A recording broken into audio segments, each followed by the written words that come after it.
Je viens d'allumer l'intégralité des lumières de mon salon en espérant que ce soit suffisant parce qu'il est 12h50 et il fait nuit noire, c'est génial, on adore. Est-ce qu'on peut dire que le Pumpkin Autumn Challenge a été un succès? Je pense.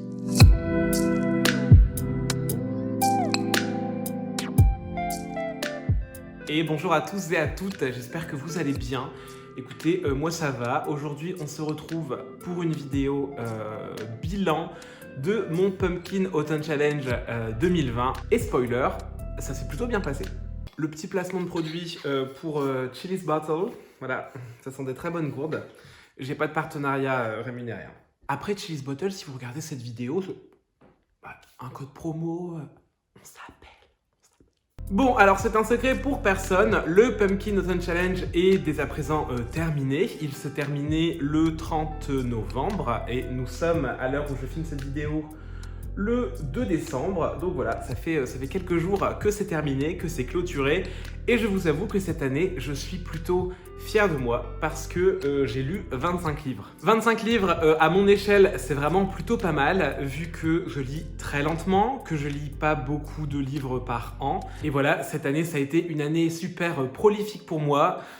Je pense que le confinement n'y est pas pour rien. Bref, tout ça pour dire que j'ai réussi mon pumpkin, mais que ma palle a énormément changé pendant le challenge. Donc aujourd'hui, je voulais revenir là-dessus, vous montrer tout ce que j'ai lu et vous faire un avis global sur tout ça. Bon, je vous préviens, il y a énormément de livres, si ce n'est la majorité, dont j'ai déjà parlé en fait en vidéo dans des updates graphiques.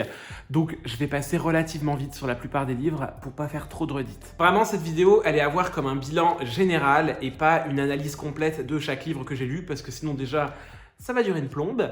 Et puis voilà, j'ai déjà fait pas mal d'updates sur tout ça, donc je vous laisserai vous référer aux vidéos que je mettrai certainement dans le petit i ou en barre d'infos. Et on commence tout de suite avec le menu automne frissonnant. Pour l'automne frissonnant, j'avais mis dans la catégorie Je suis Médée, vieux crocodile, pour lequel il fallait lire un livre qui porte sur la trahison, thriller, policier, horreur, épouvante. Je devais lire La 9e maison de Lise Bardugo et ça a été ma toute première lecture du Pumpkin. Et ça a été une réussite parce que j'ai beaucoup aimé ce roman, malgré ses défauts de coquille et de syntaxe pas toujours au top. Mais au global, c'était tout de même une très bonne lecture. D'ailleurs, je ne me lasse pas de l'objet livre, de la couverture. J'adore le tenir dans mes mains, je le trouve vraiment trop beau. Je me prends parfois à le reprendre dans ma bibliothèque, juste voilà, pour le plaisir du toucher et des yeux. C'est vraiment un très beau livre, j'ai beaucoup aimé. Voilà, beaucoup de gens lui ont reproché ces quelques lenteurs. En effet, il y a des lenteurs, mais voilà, moi, ça m'a aidé à m'immerger un peu dans cette ambiance, dans cet univers. Et vous savez que j'adore les romans à ambiance, donc je pense que c'est aussi pour ça que ça m'a beaucoup plu.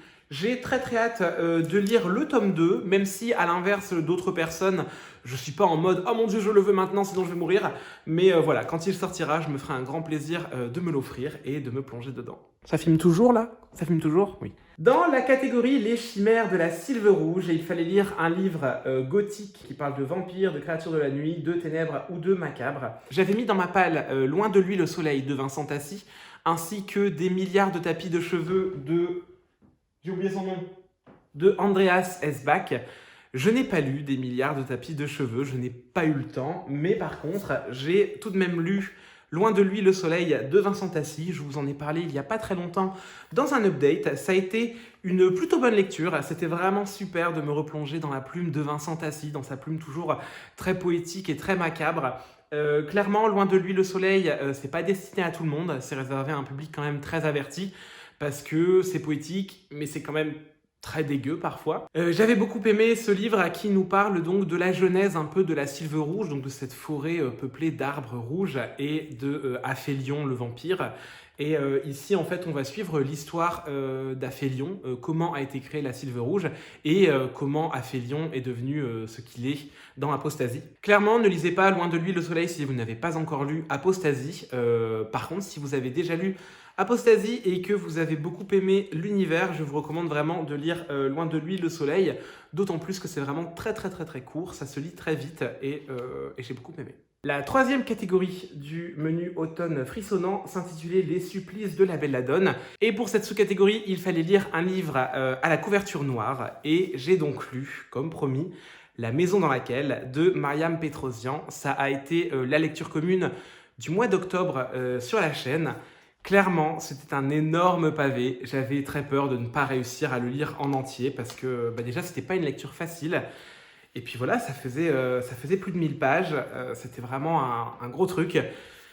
Mais j'en suis venu à bout. J'en suis venu à bout grâce à vous parce que ça a été une lecture commune absolument géniale. C'était vraiment trop bien de pouvoir échanger tous ensemble au fur et à mesure de notre lecture sur nos théories, sur notre ressenti envers cette bande de gosses qui sont quand même très très adultes à de nombreux moments et qu'on va suivre voilà, dans cet institut, dans cet orphelinat, dans cette maison dans laquelle des clans vont se former, dans laquelle certains vont grandir, certains vont périr, certains vont se perdre.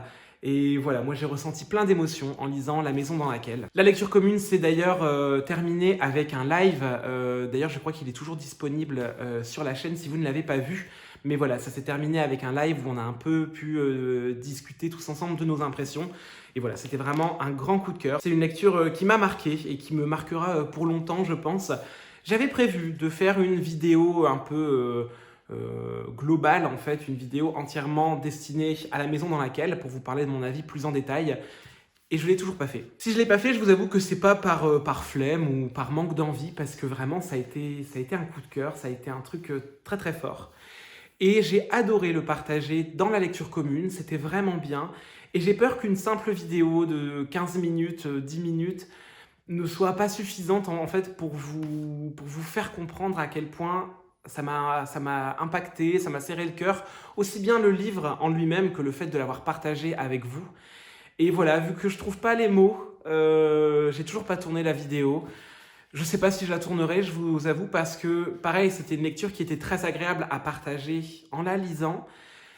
Mais maintenant que j'ai quitté la maison, j'en garde vraiment un souvenir très fort en moi et j'ai du mal à en parler, à l'extérioriser. J'ai l'impression que c'est une petite expérience de lecture qui est un peu nichée comme ça au fond de mon cœur. Et voilà, j'ai un peu du mal à trouver les mots, mais ça a été une très belle lecture, très forte, très poignante et voilà, je m'en souviendrai pour longtemps. Peut-être qu'un de ces jours, je vous en reparlerai plus en détail en vidéo, mais je vous avoue que c'est pas sûr. Et la dernière sous-catégorie de l'automne frissonnant, c'était Esprit es-tu là, pour lequel il fallait lire un livre qui parle de fantômes du passé, d'histoire de famille, ou quelque chose d'historique ou de classique. Dans cette sous-catégorie, j'avais mis Radium Girls de Si, ainsi que le premier tome de l'Assassin Royal de Robin Hobb, enfin le premier tome, le premier intégral, hein, j'entends bien. Je ne l'ai pas lu, non. Je ne l'ai pas lu, je ne l'ai même pas ouvert. Clairement, j'ai été très gourmand sur le pumpkin. Par contre, j'ai lu Radium Girls de Si, qui s'affiche là. Je ne l'ai pas avec moi parce que je l'ai prêté à une amie. Ça a été une super bonne lecture. Pareil, j'avais fait un update graphique pour vous en parler. Là, clairement, on était plus sur un récit historique qui va nous raconter l'histoire des Radium Girls, donc ces femmes qui travaillaient dans une entreprise, dans une industrie en fait, où il fallait peindre des cadrans de montres avec une peinture à base de radium, radium qui s'est révélé être toxique, sauf que ces jeunes femmes passaient leur temps à lécher leur pinceau pour l'humidifier, donc elles ont ingurgité des quantités de radium sur la durée qui les a rendues très malades, et voilà, ça a été une affaire qui a été menée devant les tribunaux, sauf qu'aujourd'hui c'est une histoire qui avait presque été oubliée, dont on ne parlait plus, et Si a remis un peu cette histoire sur le devant de la scène et a rendu un peu leur honneur à ces femmes qui ont été empoisonnées sur leur lieu de travail. C'était une très belle histoire, très bien dessinée, très bien expliquée, très bien narrée.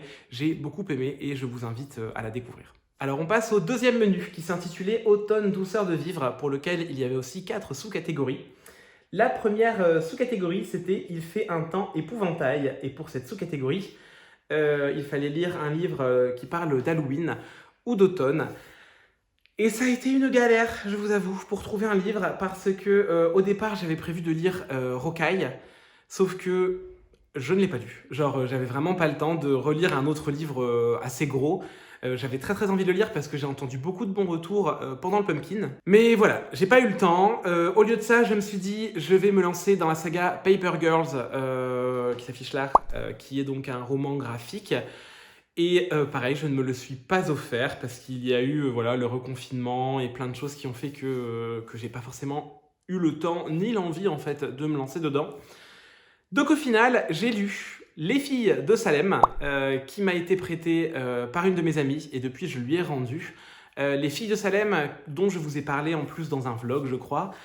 Et j'ai pas été hyper convaincue. J'ai beaucoup aimé le dessin. Le propos était pas super sympa parce que c'était une histoire assez tragique, hein. Ça nous expliquait comment ont eu lieu les procès de Salem, comment plein de jeunes filles innocentes ont été pendues pour rien. Et vraiment, ça traite du fanatisme, de la bêtise humaine, du sexisme. Et je vous avoue que, quand bien même c'est un sujet qui me tient très fortement à cœur, ça m'a dérangé dans la mesure où j'ai trouvé ça horrible, horrible, vraiment. Mais après, c'est bien parce que ça dénonçait les choses pour une cause noble. Mais ma lecture était affreuse. Genre, à chaque page, je me disais, mais quel enfer ce truc.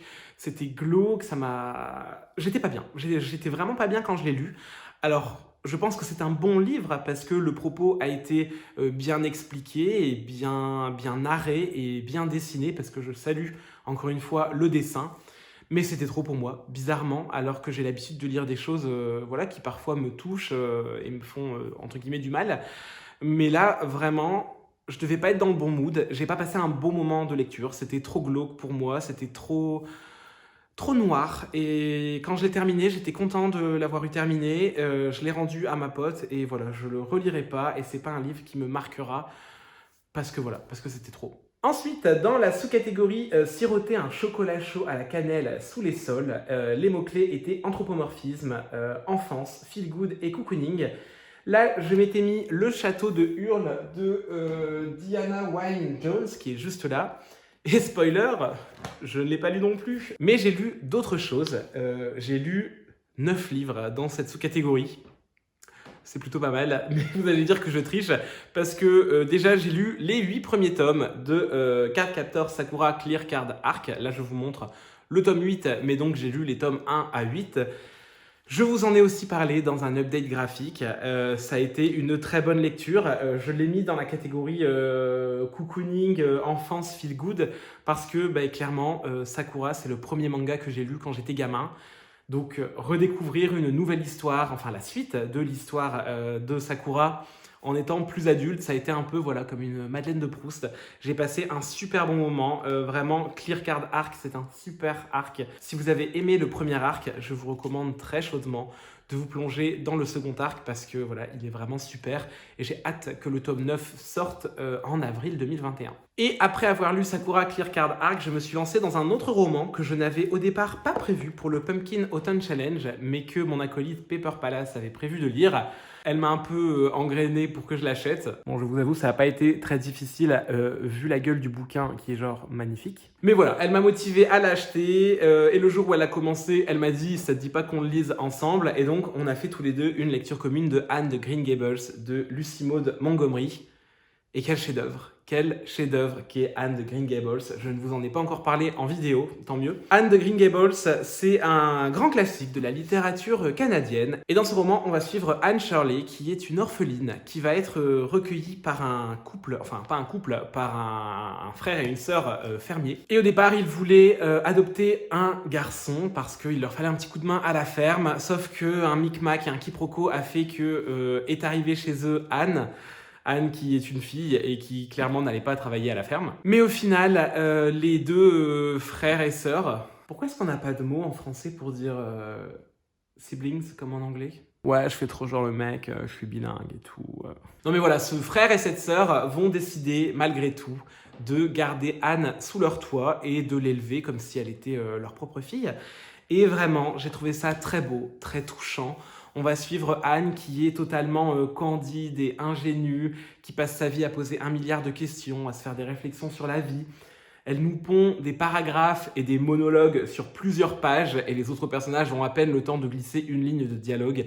C'est très drôle, ça prête beaucoup à sourire. Ça a été vraiment une lecture feel good qui m'a fait tellement de bien parce que je l'ai lu à ce moment où on s'est fait reconfiner, où j'avais pas forcément la forme. Et vraiment, c'était une bouffée d'air frais, c'était une bouffée de rire, de joie, d'amour, d'émotion. Ça a été vraiment une super lecture. C'est totalement un coup de cœur. Et j'ai vraiment hâte de lire la suite parce que moi je pensais que c'était un livre en un seul volume et en fait pas du tout. Il y a pas moins de 10 romans je pense qui retracent la vie de Anne de Green Gables.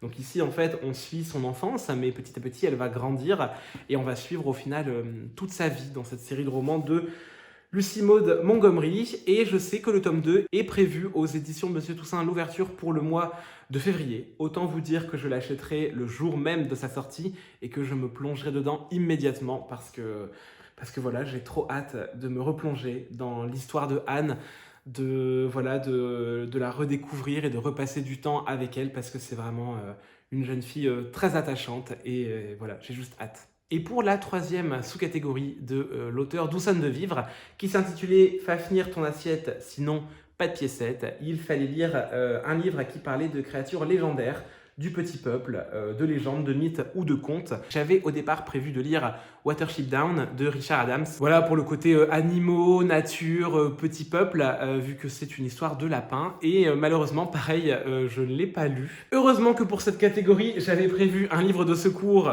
très court, puisqu'il s'agit d'un manga, L'Atelier des Sorciers, le tome 6. Je vous en ai déjà parlé, c'était un tome plutôt bon, qui faisait avancer l'histoire, pas autant que le tome 5, mais voilà, on continue d'avancer un petit peu. C'est vraiment une lecture feel good, plein d'aventures, de petites créatures trop mignonnes. Les dessins sont toujours aussi beaux et voilà, j'ai beaucoup aimé.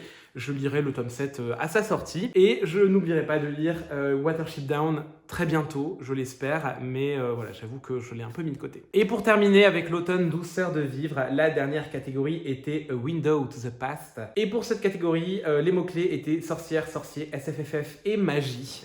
J'avais prévu 3 livres dedans. J'avais prévu le livre des radieux 2 de Brandon Sanderson, qui est sur la table de chevet, parce qu'en fait je l'ai commencé en fin de challenge et je ne l'ai pas terminé, donc je l'ai remis dans mon Cold Winter Challenge, mais ça vous le savez déjà si vous avez déjà vu ma palle. J'avais mis Le Roi Magicien, donc qui est le tome 2 des Magiciens de Lev Grossman, qui est derrière moi, mais trop loin pour que je puisse l'attraper, et je ne l'ai pas lu. Par contre, j'ai lu le 3e livre que je m'étais noté, qui est Vaisseau d'Arcane de Adrien Thomas. Je vous en ai parlé dans une update il y a quelques semaines. Ça a été une super lecture. Je n'avais encore jamais rien lu de Adrien Thomas et vraiment, c'était beaucoup trop bien. Cet homme écrit beaucoup trop bien. Cet homme écrit trop bien ses personnages, ses intrigues, ses décors.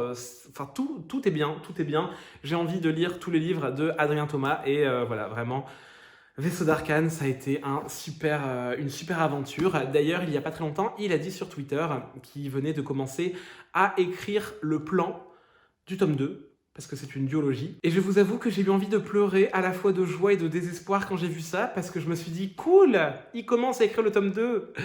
Et désespoir, parce que je pensais qu'il avait déjà commencé à l'écrire depuis un moment, donc ça veut dire que ça va être un peu long à attendre. Mais écoutez, de toute manière, dès que le tome 2 sortira, ce sera obligatoire, j'irai me jeter dessus parce que voilà, j'ai vraiment trop aimé ce premier tome. D'ailleurs, si vous voulez plus de détails sur ce livre, je vous invite par là à regarder mon update. Et pour terminer, dans la catégorie A Window to the Past, j'avais ajouté un autre manga qui est RG Veda de Clamp, donc le premier tome que j'ai lu, que j'ai beaucoup aimé. J'ai réussi à trouver les tomes 2 et 3 d'occasion sur Vinted parce que voilà, c'est une série en 7 tomes, du moins dans cette édition-là, qui sont introuvables, sauf d'occasion à des prix parfois très chers. Mais voilà, j'ai trouvé le tome 2 et 3 pas trop chers. Je ne les ai pas encore lus, je vais faire ça bientôt. Mais c'était vraiment super sympa de découvrir ce manga de Clamp, ce manga assez ancien que je n'avais pas encore lu et qui se passe dans une mythologie qui fait parfois très indienne et en même temps très antique. Et voilà, ça m'a bien plu. Donc vivement la suite. Et je commence à manquer de batterie, donc je vais me mettre un petit coup de boost pour terminer avec l'automne des Enchantresses. Pour ce dernier menu, la première sous-catégorie était les rêves d'aurore, pour lequel il fallait lire des lectures LGBTQI+, ou militantes. Et pour cette catégorie, j'ai lu 1, 2, 3, 4 livres que je vais vous montrer dès maintenant. J'en ai que 3, et le 4e, je l'ai prêté, donc il va s'afficher là. Et donc, je vais vous parler de celui-ci en premier. Il s'agit de Peau d'homme En vrai, je vais pas trop vous en parler parce que j'en ai déjà beaucoup parlé dans mon vlog, mais ça a été une super bonne lecture qui parle de gender fluide et d'homosexualité masculine au Moyen-Âge. Et voilà, j'ai vraiment adoré cette lecture, j'ai trouvé ça très touchant, très intelligent. J'ai eu l'impression de lire un truc très avant-gardiste, du moins pour le Moyen-Âge. Ça soulevait plein de questions, j'ai adoré la fin, bref, c'est vraiment un super bon livre, un super bon coup de cœur. Et voilà, clairement, je vous conseille de l'offrir pour Noël. Offrez-le à vous-même, offrez-le à vos proches. C'est vraiment une belle lecture, c'est un beau livre-objet. Et voilà, je suis persuadé que ça fera plaisir à plein de gens. Et puis voilà, ça délivre tellement de beaux messages et c'est tellement optimiste pour la suite que je peux que vous encourager de le lire. Ensuite, j'avais mis dans ma palle le premier tome de Chisakobe de Minetaro Mochizuki. Je l'ai lu et j'avais été un petit peu déçu parce que quand bien même j'adore le travail de Minetaro Mochizuki et clairement là-dessus j'ai adoré le dessin, j'ai trouvé que c'était un peu lent comme livre. Après, on est sur le premier tome d'une saga en 7 ou 9 tomes, je crois. Dans Chisakobe, on va suivre un homme qui va récupérer une entreprise familiale suite au décès tragique et accidentel de ses parents dans un incendie. Et voilà, on va le suivre, essayer de remettre à flot cette entreprise familiale de menuiserie, tout en essayant de combattre ses vieux démons. Et il va aussi retrouver une de ses anciennes amies d'enfance qui maintenant s'occupe de jeunes orphelins. Et en fait, il va accueillir cette jeune fille sous son toit, ainsi que les orphelins, qui sont d'ailleurs absolument détestables. Et voilà, il va essayer de gérer tout ça. On sent bien la romance un peu venir. Mais voilà, j'ai trouvé ça un peu lent, mais c'était pas spécialement mauvais. Donc voilà, j'ai passé un bon moment de lecture, j'ai pas hâte de lire la suite, mais j'aimerais quand même lui donner sa chance et tester la suite. Par contre, clairement, je pense que je ne les achèterai pas, du moins les prochains tomes en neuf. Et je vais plutôt essayer de les trouver d'occasion pour me faire un avis définitif et pour savoir si est-ce que je vais jusqu'au bout ou pas. Ensuite, j'ai lu qui n'était pas dans ma palle, mais que j'ai ajouté après l'avoir reçu, Asana n'est pas hétéro de Sakuma Asana. C'est édité aux éditions Akata. Je vous en ai parlé aussi dans ma dernière update graphique. Dans Asana n'est pas hétéro, on va suivre la vie de Asana, qui est un jeune trentenaire gay et qui vit à Tokyo. Voilà, c'était une manière assez légère et drôle d'entrevoir ce que c'est que la vie d'un trentenaire gay pour un japonais. Spoiler, ça change pas énormément de ce qu'on peut vivre nous en France, à part sur 2 ou 3 points. J'ai eu l'impression en lisant le livre que les Français étaient bizarrement mieux éduqués sur ce que c'est que d'être gay que les Japonais, parce que les Japonais ont énormément de clichés et d'a priori. Après, c'est peut-être aussi que mon entourage est suffisamment alerte un peu sur le sujet pour éviter de faire ce genre d'amalgame ou de clichés. Mais voilà, c'était une lecture plaisante, pas ultra mémorable, mais j'avais passé un très très bon moment. Et pour terminer avec cette sous-catégorie, j'ai lu un livre que j'ai juste adoré, plein d'espoir, et clairement il est dans mes meilleures lectures de l'année. C'est Apprendre si par bonheur de Becky Chambers. Pareil, je ne vais pas vous en reparler trop longtemps parce que j'en ai énormément parlé en vidéo. Mais Apprendre si par bonheur, ça nous raconte l'histoire d'un équipage de 4 personnes qui va partir étudier des planètes extrêmement lointaines. Et voilà, on va suivre la vie de cet équipage, de ces 4 personnes. On va suivre la solitude, le désespoir, mais aussi la joie, les découvertes scientifiques, l'envie d'aller toujours plus loin, l'envie du progrès, l'envie de l'humanité. Et voilà, c'était une lecture magnifique, pleine de belles promesses et je vous encourage vraiment à le lire. C'est d'ailleurs un super bon point d'entrée pour découvrir la plume de Becky Chambers parce qu'en plus d'être très très bien, c'est très très court. Et la deuxième sous-catégorie de l'automne des Enchanteresses s'intitulait Sarah Bernard, Monstre sacré. Et pour cette sous-catégorie, il fallait lire un livre qui parle de dramaturgie, de théâtre ou d'art. Et moi, j'ai lu Anaïs Nin sur la mer des mensonges de Léonie Bischoff. C'est édité chez Casterman. On va suivre un fragment de la vie de Anaïs Nin quand elle va partir vivre à Paris avec son mari. Et elle va rencontrer Henry Miller et sa femme June. Et voilà, sa vie va être un peu bouleversée. Anaïs Nin, c'est une écrivaine qui a vécu plein de choses, qui était une femme très libérée, je trouve, et vraiment une figure du féminisme avant l'heure. Et voilà, j'ai adoré cette BD, ça a été un énorme coup de cœur, si bien que je me suis offert Henry and June de Anaïs Nin, qui est en fait son journal intime, qui se passe en fait parallèlement à ce qu'on peut lire dans la BD. Et je pense que Léonie Bischoff est allée piocher en fait dans les journaux intimes de Anaïs Nin pour écrire cette BD. Et voilà, j'avais envie de lire ses journaux intimes en fait et de vraiment voir ce qu'elle a vécu quand elle vivait à Paris au travers de sa plume. Et j'ai vraiment hâte de le lire, c'est un des livres de mon Cold Winter Challenge. Et voilà, je vous conseille vraiment la lecture de Anaïs Nin si vous n'avez jamais rien lu de Anaïs Nin comme moi et que vous voulez découvrir cette femme absolument incroyable. C'est vraiment un très très très bon livre. Juste un petit warning, ça parle énormément de sexe, il y a des scènes très explicites parce que Anaïs Nin était une femme extrêmement libérée. Par contre, je préfère vous le dire, Anaïs Nin a vécu une histoire, une relation avec son propre père. Donc voilà, il y a pas mal de références à l'inceste, il y a des scènes plus ou moins explicites avec son père.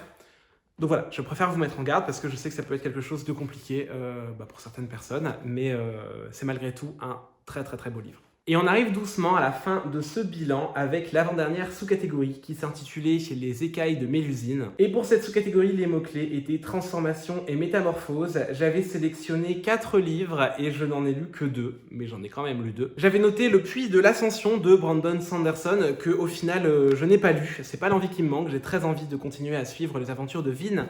Mais voilà, j'ai eu besoin de faire une pause dans Fils des Brumes, mais je sens que je vais le reprendre très très très bientôt. Parce qu'on m'en dit encore beaucoup de bien. D'ailleurs, il y a beaucoup de personnes qui en parlent sur le Discord de la chaîne. Et c'est pour ça que je me dis, bon allez Quentin, il faut absolument que tu finisses Fils des Brumes. Mais voilà, je ne l'ai pas lu pour le challenge. Je m'étais noté aussi Les Testaments de Margaret Atwood. Et pareil, je ne l'ai pas lu et c'est bien dommage parce qu'en tout début d'année 2020, je m'étais fait une liste de livres à lire absolument avant la fin de l'année. Et je les ai tous lus, sauf celui-là. Et je pense que je ne le lirai pas cette année. C'est un peu dommage. Donc au lieu de ça, j'ai lu 2 livres, 2 graphiques. Décidément, j'ai lu vraiment pas mal de graphiques pour ce challenge. J'ai tout d'abord lu Géante, que je vous affiche juste là parce que lui aussi je l'ai prêté. C'est une lecture que j'ai vraiment beaucoup aimée. On va suivre les aventures de Céleste, une géante qui va partir en quête de la liberté en tant que géante, en tant que femme, en tant qu'être humain. Et voilà, c'était vraiment une super lecture graphique. Les dessins étaient magnifiques, le scénario était top. Quelques petites longueurs dans certains chapitres, mais au global, vraiment un super livre. Et ensuite, pour cette catégorie, j'ai aussi lu Journal de ma solitude de Kabi Nagata. Je ne sais pas s'il est utile que je vous en reparle, parce que déjà, si j'en reparle, ça va durer des plombes. Mais c'est surtout parce que ça a été un coup de cœur absolument incroyable. C'est un livre qui m'a serré le cœur, qui m'a fait rire, qui m'a touché, qui m'a fait pleurer, qui m'a fait passer par plein d'émotions, mais clairement un chef-d'œuvre. Pour vous la refaire, mais de manière très très courte, on va suivre la vie de Kabi Nagata, qui est extrêmement dépressive, qui a des problèmes avec elle-même, qui a des problèmes avec sa sexualité parce qu'elle est lesbienne, elle a des problèmes avec sa solitude, elle a des problèmes avec l'alcool, elle a des problèmes avec ses parents, elle a énormément de problèmes, elle a aussi pas mal de problèmes d'argent, et elle va nous raconter tout ça, elle va nous raconter son quotidien très difficile. Elle va nous raconter des choses qu'elle a faites, qu'elle s'est faites à elle-même, qui ne sont pas faciles. Et voilà, ça a été une lecture très touchante, sur laquelle il faut prendre beaucoup de recul, qui m'a fait me poser plein de questions, qui m'a ému. Et voilà, je vous invite tous à lire Journal de ma solitude de Kabi Nagata. C'est magnifique, c'est un chef-d'œuvre. Et on va terminer avec la dernière sous-catégorie qui s'intitulait Nausicaa de la vallée du vent. Les mots-clés étaient nature writing, écologie, nature, post-apo. Pour cette sous-catégorie, j'avais noté 2 livres qui sont La Marche du Levant et Dune. Je n'ai malheureusement pas lu La Marche du Levant. Pareil, c'est pas l'envie qui m'en a manqué, mais plutôt le temps. Et je n'ai pas lu Dune, mais ça vous l'avez très bien compris, parce que c'est la lecture commune de ce mois-ci, du mois de décembre. D'ailleurs, à l'heure où je filme cette vidéo, on est en plein dans la première semaine de lecture commune. Donc à l'heure où sortira cette vidéo, on sera toujours dans la lecture commune. Si vous voulez nous rejoindre, n'hésitez pas. Le lien pour le Discord est dans la barre d'infos. Mais donc, pour cette sous-catégorie, j'ai lu 2 autres livres qui n'étaient pas prévus. Le premier, c'est Ultra Laser. Pareil, c'est un livre qu'on m'avait prêté, que j'ai beaucoup aimé. Je vous en reparle pas trop parce que j'en ai parlé, pareil, il n'y a pas très longtemps, dans un update lecture. Mais voilà, on va suivre l'aventure de plusieurs petits personnages, tous très très attachants, qui essayent de sauver leur planète des envahisseurs, des oiseaux envahisseurs qui sont venus pour tout détruire. Et j'ai aussi lu Un livre que j'ai adoré, genre un méga coup de cœur, et c'est super cool de terminer cette vidéo par ce livre. Il s'agit de Skyward de Brandon Sanderson, qui m'avait été envoyé par le livre de poche. Ça fonctionnait plutôt bien pour le côté un peu post-apo et écologie, parce que bah voilà, on va suivre l'humanité qui s'est échouée sur la planète Détritus. Donc niveau écologie, on en parle un peu. Et puis ça nous parle aussi de post-apo parce que voilà, c'est l'extinction de l'humanité.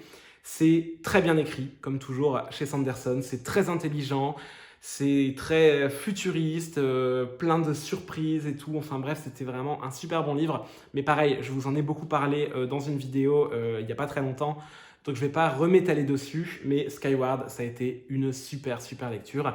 Et je vous recommande de vous plonger dedans si vous voulez découvrir l'univers de Sanderson, parce que là, on est vraiment dans quelque chose de totalement nouveau qui n'a aucun lien avec ses anciens romans.